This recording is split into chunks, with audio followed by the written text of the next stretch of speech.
as is customary when we finish the Rambam, to actually make a Sium. So we're going to make a Sium of the Rambam, and then I'm going to invite Atom and Baruch Shalom Davidson, who actually gives the shir here, to make a fresh new start to the Rambam. The last halacha of the Rambam, he writes, this is the last halacha in Rambam. The last two prakim the Rambam dedicates to the coming of Mashiach. Although it doesn't seem practical for today, but it's halacha. It's important for us to know how to identify who Mashiach is, what he'll do. He'll resurrect the dead and build the Beis HaMikdash. But the very last halacha seems almost like a wish. And the Rambam writes, in that time there will be no famine and no war. There will be no jealousy and no competition, negative competition. Why? Because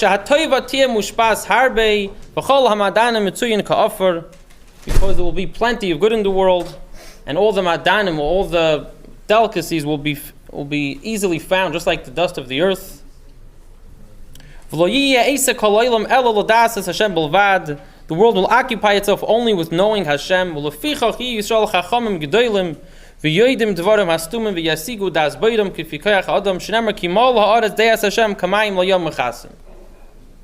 question is, what does the Rambam want from us?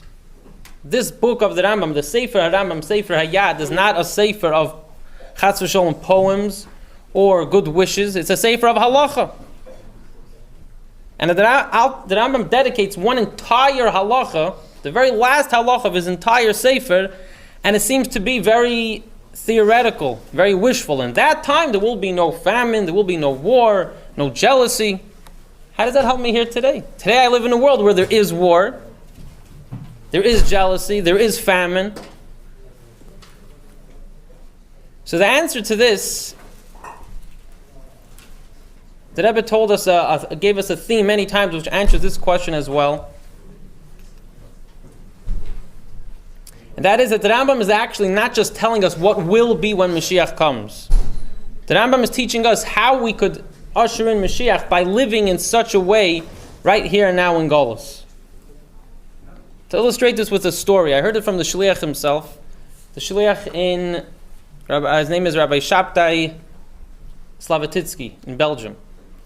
So he shared the following story that happened with himself. He was flying once, I believe it was in England, and he's in the airport waiting for his flight.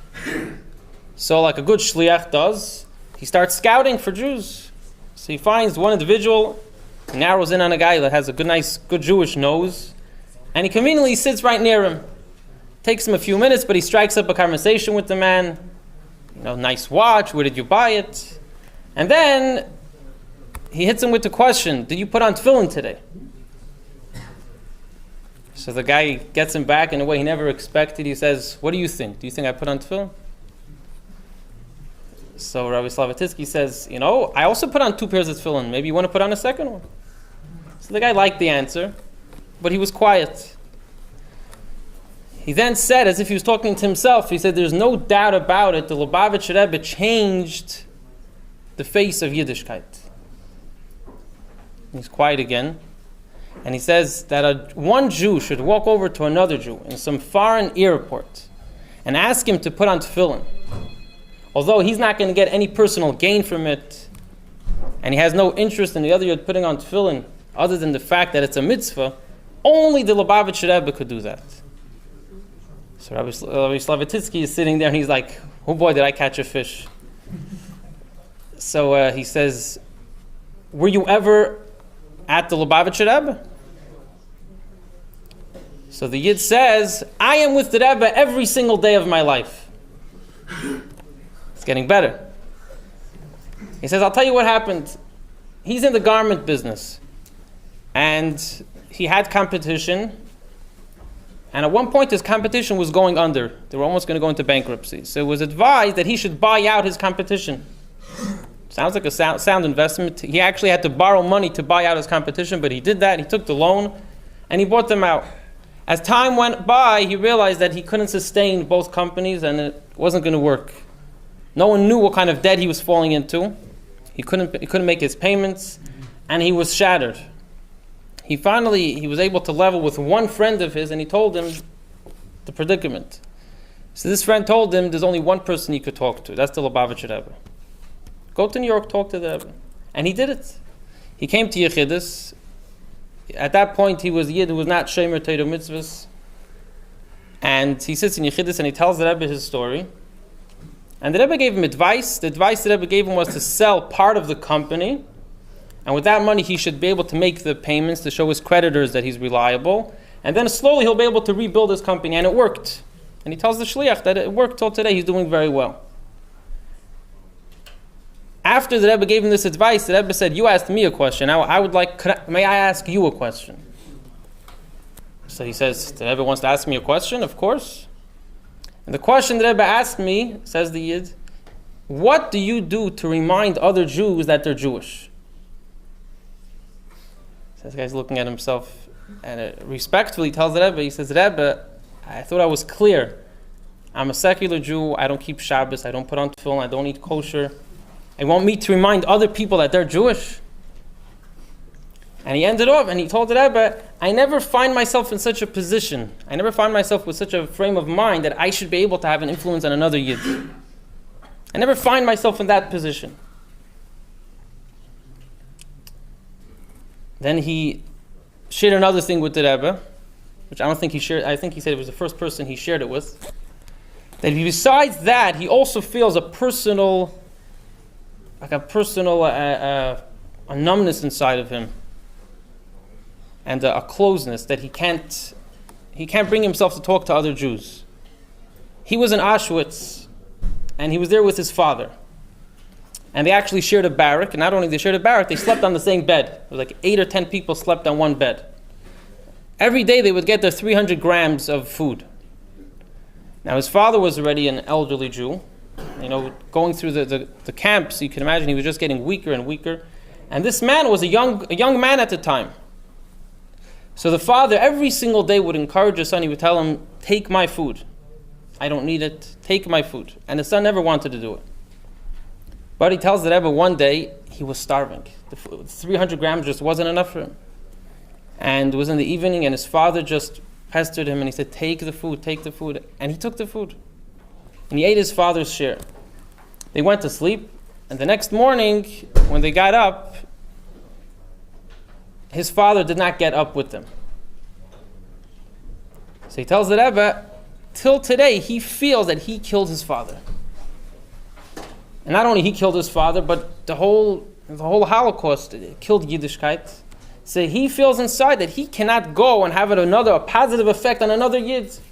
It's just, he's not in that, he never finds himself in the right frame of mind. So the Rebbe told him, only the Rebbe could say this. He says, my father-in-law, the Friedrich Rebbe says, that a Yid never finds himself in a predicament, he never finds himself in a position. A Yid makes the predicament, a Yid makes the situation, he makes the position, he creates his reality. Says the Rebbe to this Yid, if you want to find yourself in the right position to have a positive effect on another Yid, you could do it. You could make sure to create around yourself a good, positive reality of Yiddishkeit. And the Rebbe ended off by saying, this will be the best nakama, the best revenge that you could take against the Nazis will be by reminding other Yidden that they're Jews and undermining everything that Yamach Shemam, the Nazis, wanted to do. And when the Rebbe finished saying this, he gave his hand to the Yid and said, do we have a deal? So the Yid says at that moment he had an image of his father telling him, take the deal. So he shook the Rebbe's hand. He doesn't know why, how he did it, but he shook the Rebbe's hand and he said, since then, he hasn't missed tefillin. He started keeping kosher and keeping Shabbos. And as much as he can, he's not 100% religious. He showed him he doesn't have a beard. As much as he can, he tries to reach out to other Yidden. So this is what the Rebbe taught us, that the reality that we live in is not what we see. Like the Rebbe once said in a Sikha, we grew up in Galus because we were born in Galus. And the reality of Galus seems to be a Galus of hunger, of jealousy, of war. The opposite of Ahavas Yisrael. But a Yid is not limited to that. A Yid, says the Rebbe, a Yid creates his own reality. And that's what the Rambam is saying here at the end of the Rambam. He's saying, in that time when Mashiach comes, it won't be kinna, sinna, and tacharus. But he's not just saying in that time, he's saying now, if we live like that in this time right now, that's going to be the final blow to actually bring in Mashiach. To end off with another short story, if I may. Why this is connected after with learning Torah. Make it briefly, and then we're going to go to the haschol of the Rambam. Two Yidden had a quarrel once, an argument over some money. They came to a Rav, to the local Chassidish Rav in town, and they tell the Rav, they come to the house, and they tell the Rebbe, and they have this problem, this quarrel. So she says, okay, wait outside the study, the Rav is going to be out soon. So they sit down, and they're not looking at each other, they're both sitting, huffing and puffing, they don't want to look at each other. And they're sitting on the bench near the study. The door to the study is open the crack, and they hear that the Rav is davening. Where's he up to? Enkeli Kenu, towards the end of Shachris. So they figured, okay, this won't last too long, we'll get to the Rav, we'll strain it out, and we won't have to talk to each other anymore. But the Rav is davening, and he says, Enkeli Kenu, and he starts crying and wailing, Enkeli Kenu, Nishda, there's no one like the Eibishter. 10 minutes he's crying, and then he's singing, and then Michel Ekeinu, Micha Dinenu, Micha Malkeinu, Micha Meishienu. 10 minutes, 20 minutes, 30 minutes of this kind of davening and this wailing and crying and singing. A long story short, 45 minutes of such a davening is all these two Jews needed. They looked at each other, they gave each other a hug, and they said, such a big Eibishter, and we're crying over a couple of dollars. So, if we live in a world, the Gashmistic reality is takagolos, and there's jealousy and there's war. But we have a tool. The tool that we have is Torah.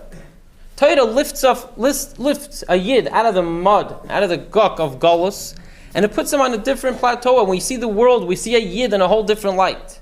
So the tool that we have to live in a reality that the Rambam is talking to us about is by learning Torah every single day.